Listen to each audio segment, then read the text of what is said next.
온전하게 거침없이 살기를 원합니다. 그러기 위해서는 무엇이 필요하겠습니까? 여러 가지 필요하겠지만 제 생각에 깨끗하게 사는 게 필요할 것 같습니다. 위생적인 차원에서 깨끗하게 사는 것이 아니라 법적으로나 윤리적으로 깨끗한 것을 말하는 것이죠. 법을 잘 지키고 윤리적으로도 흠이 없다면 누구 눈치 볼 것도 없을 것이고 양심에 가책 받을 일도 없을 것입니다. 그런데 스스로 법을 잘 지키고 윤리적으로 깨끗하다고 생각하는 사람이라도 하나님 앞에서는 온전하다고 자부할 수 없습니다. 또 법을 잘 지키고 윤리적으로 깨끗한 사람이 걸릴 수 있는 함정이 있는데 그것은 바로 교만입니다. 물론 현실적으로 보면 교만하다고 해서 법을 잘 지키고 윤리적으로 깨끗한 것은 아닙니다. 법도 안 지키고 윤리적이지도 않으면서 교만할 수도 있습니다. 그래서 이런 교만은 뭘까 생각해보니까 악성 교만인 것 같아요. 법도 안 지켜 윤리적이지도 않아. 이건 악성 교만입니다. 누가 봐도 법을 잘 지키고 누가 봐도 윤리적인데 교만하다면 그래도 봐줄만 하죠. 무슨 양성이라고 합니다. 그런데 법도 지키지 않고 윤리적이지도 않으면서 교만하다는 것은 악성이다 이렇게 보여집니다. 교만한 사람은 다른 사람을 판단하는 죄를 짓습니다. 또 자기를 하나님보다 높이는 죄를 짓게 됩니다. 오늘 말씀은 하나님 앞에서 교만하지 말라는 말씀입니다. 오늘 읽은 누가복음 18장에는 기도에 대한 말씀이 두 가지 말씀이 나옵니다. 첫 번째 말씀은 낙심하지 말고 기도해야 한다는 말씀입니다. 예수님은 낙심하지 말고 기도해야 할 것을 과부의 이야기로 말씀하셨습니다. 어떤 과부가 있었습니다. 이 사람이 억울한 일을 당하게 되었습니다.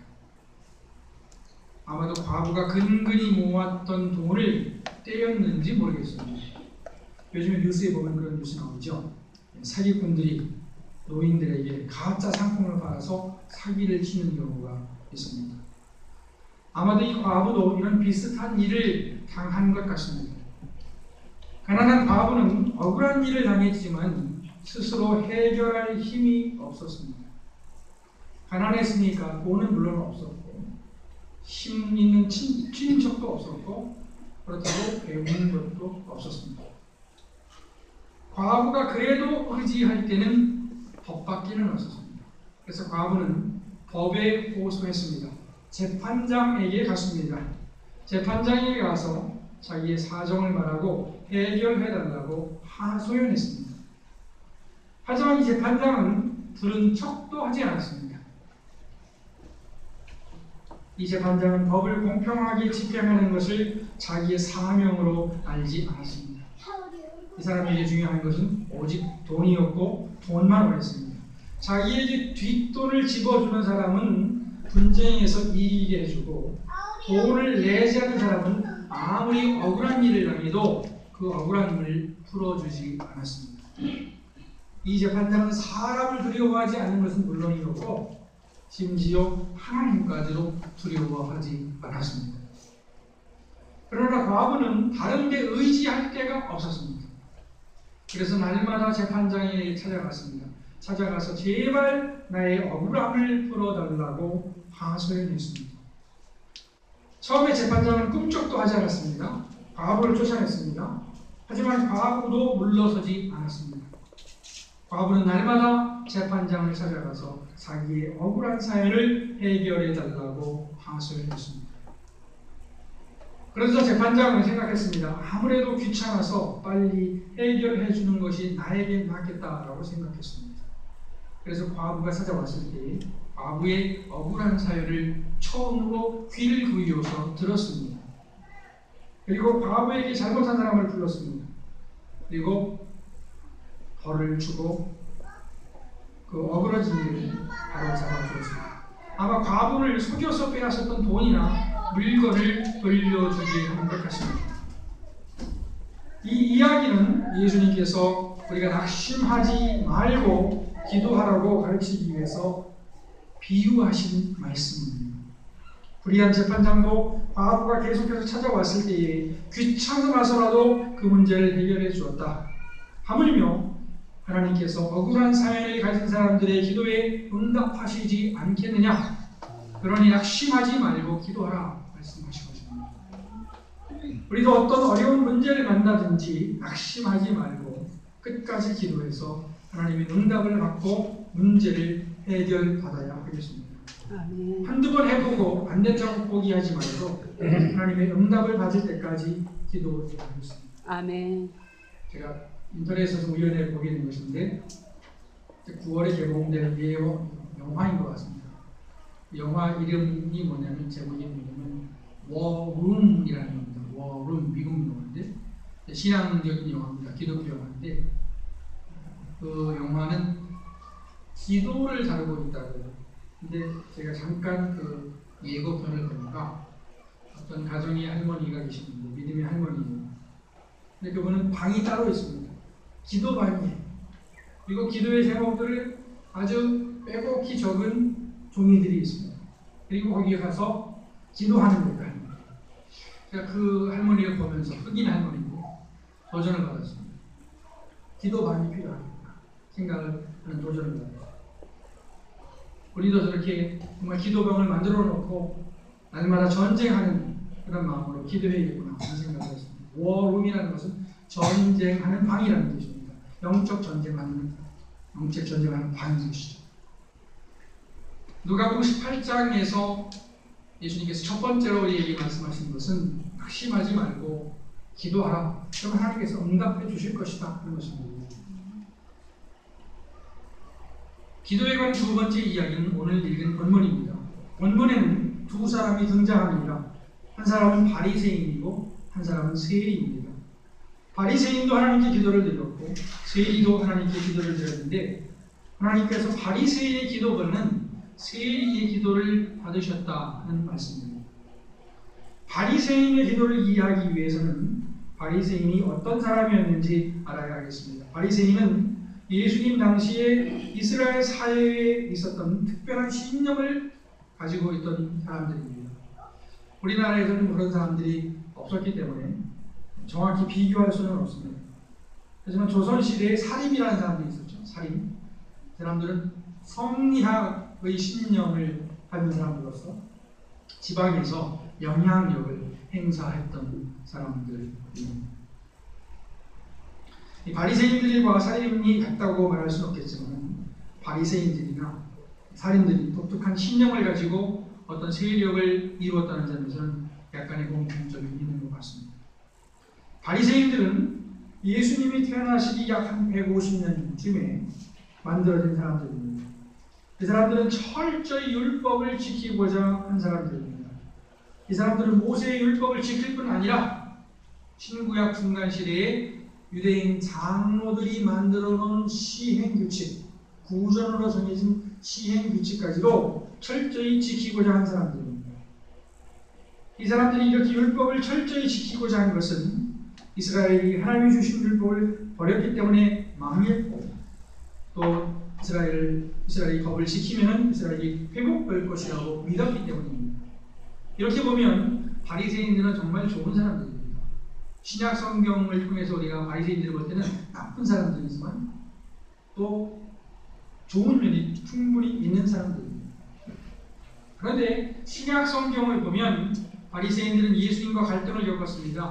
예수님은 바리새인들을 어떻게 보면 싫어하셨습니다. 사실 예수님의 제자 중에는 바리새인이 있었습니다. 니고데모도 있었고요. 이후에는 바울도 있었습니다. 그런 점에서 예수님이 모든 바리새인을 싫어하셨다고 볼 수는 없습니다. 그러나 분명히 예수님은 바리새인과 사이가 좋지 않으셨습니다.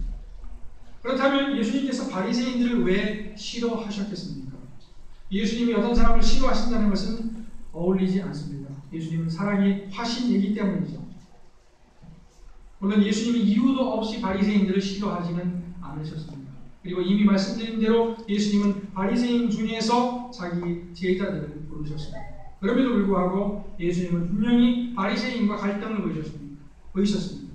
왜 그렇습니까? 그것은 그들이 율법주의자였기 때문입니다. 율법은 좋은 것이죠. 하나님을 잘 섬기게 하고 이웃간에 평화롭게 살게 하기 위한 것입니다. 그런데 뭐든지 지나치면 부작용이 있듯이 율법도 너무 지나치다 보니까 문제가 생겼습니다. 사랑이 빠진 것입니다. 안식일을 지키라는 계명이 있습니다. 좋은 계명입니다. 아니, 꼭 지켜야 할 계명입니다. 안식일을 지키면 하루를 온전히 쉬면서 회복할 수 있고요. 하나님께 예배 드릴 수 있습니다. 그런데 바리새인들은 지나치게 안식일 규정을 까다롭게 해서 안식일 규정으로 사람을 판단하고 정죄했습니다.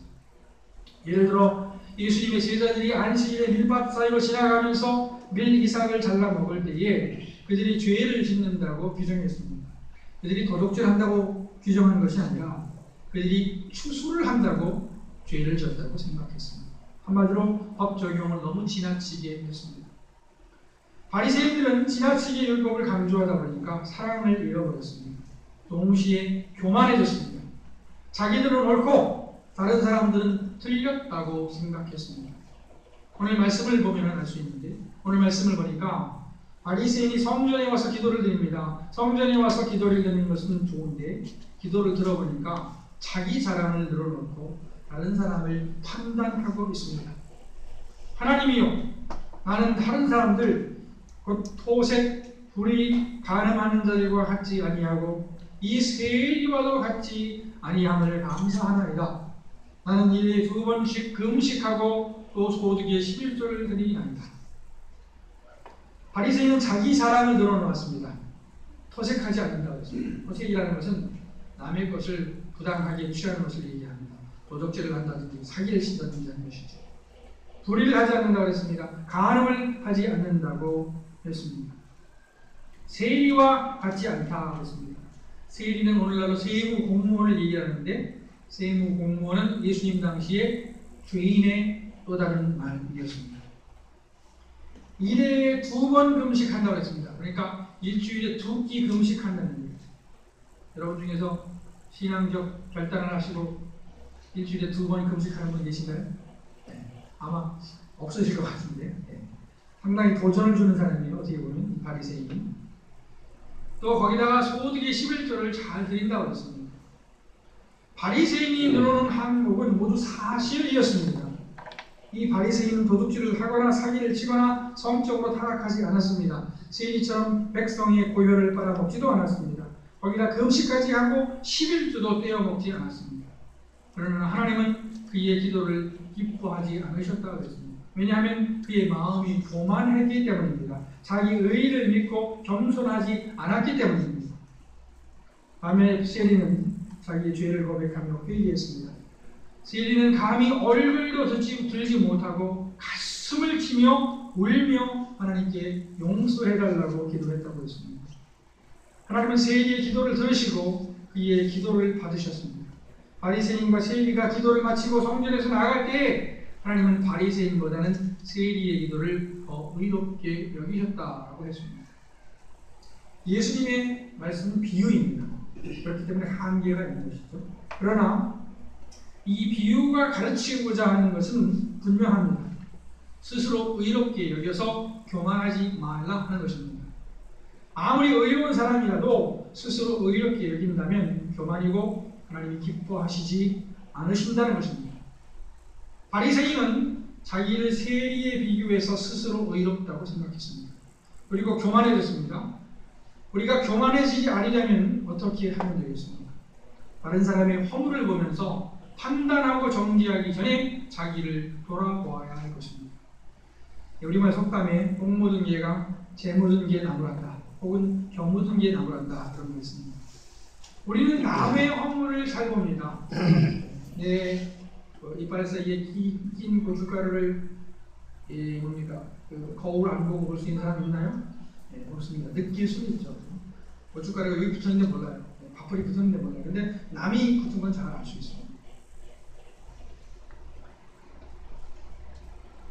우리는 다른 사람의 허물을 보면서 자기를 돌아보아야 합니다.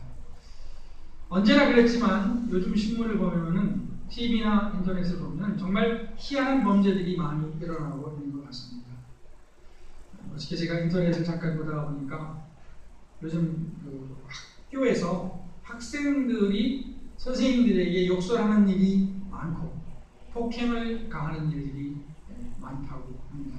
제가 중고등학교 다닐 때는 선생님들이 무서워서 사실 선생님들이 폭력을 휘둘리기도 해서 선생님들을 무서워했는데 요즘에는 선생님들이 눈치를 보시는 것 같더라고요. 욕을 하고 폭력을 행사한다고 합니다. 이런 뉴스를 통해서 여러 사람들이 온갖 범죄 행위들을 듣게 됩니다. 이때 우리는 당연히 이런 범죄 행위에 대해서 분노해야 할 것입니다. 어떤 사람이 도둑질을 했다. 어떤 사람이 강도질을 했다. 어떤 사람이 희한한 죄를 지었다 했을 때에 그것에 대해서 우리가 당연히 분노해야 됩니다. 그러나 다른 사람들의 잘못을 보면서 동시에 자기를 돌아보아야 할 것입니다. 다른 사람들을 판단하기 전에 먼저 자기를 엄격하게 판단하고 반성해야 할 것입니다. 그 사람들이 죄를 져서 벌을 받는 것을 보면서 나도 죄를 지으면 벌을 받겠구나. 나도 조심해야겠구나 하는 것을 생각해야 할 것입니다. 우리가 죄를 짓지 않고 살아야 하는 것은 당연한 것입니다. 그것은 최소한의 의무일 뿐입니다. 그러니 내가 죄를 짓지 않았다고 해서 내세울 것도 없습니다. 그저 한 일을 한 것뿐입니다. 누가복음 17장 말씀에 보면 예수님께서 비유 말씀하시는데요. 너희 중에 누구에게 밭을 갈거나 양을 치거나 하는 종이 있어 밭에 돌아오면 그대로 곧 와 앉아서 먹으라 할 자가 있느냐. 도리어 그대로 내 먹을 것을 준비하고 띠를 띠고 내가 먹고 마시는 동안에 수종 들고 너는 그 후에 먹고 마시라 하지 않겠느냐. 명한 대로 하였다고 종에게 감사하겠느냐. 이와 같이 너희도 명령받은 것을 다 행한 후에 이르기를 우리는 무익한 종이라 우리가 하여야 할 일을 한 것뿐이라 할지라. 이렇게 말씀하셨습니다. 이 말씀은 예수님께서 제자들에게 하신 말씀이죠. 소위 제자도를 말씀하신 것입니다. 제자는 혹시 자기가 수고를 했다 하더라도 그것을 자랑할 수는 없다는 것입니다. 왜냐하면 당연한 것을 했기 때문입니다. 오늘 말씀은 우리가 하나님 앞에서 항상 가져야 할 마음의 자세에 관한 것입니다. 겸손입니다. 우리는 당당하게 살아야 됩니다. 비굴해서는 안 됩니다. 어깨를 쫙 펴야 됩니다. 그러나 교만해서도 안 됩니다. 하나님 앞에서 하나님 앞에서는 말할 것도 없고 다른 사람하고 비교해서 교만해서도 안 되겠습니다. 하나님 앞에서 또 이웃과의 관계에서도 교만하지 않고 겸손한 저와 여러분 되기를 축원합니다. 아멘. 기도하시겠습니다.